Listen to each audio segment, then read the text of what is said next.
Magandang gabi po. I'm Marby Pileta, YouTube channel. Please subscribe. Please watch. Salamat po always.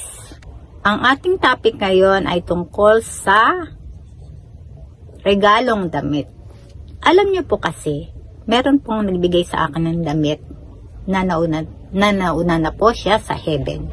Yun po ay ang aking ate na kapatid.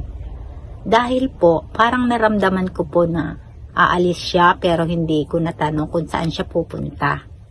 Dahil nung panahon na yun po ay bigla na lang niya pinamigay ang mga damit niya sa akin. At nagulat po ako.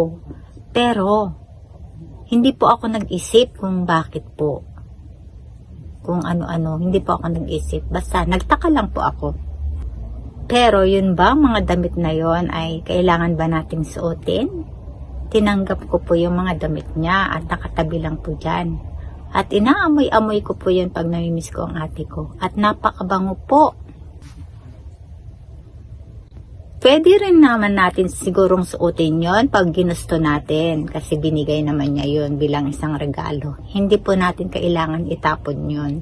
Kaya kung ano ang binigay sa inyo, parang pamana, ay ingatan nyo. Gusto nyong isuot, pwede rin nyong itabi. Salamat po.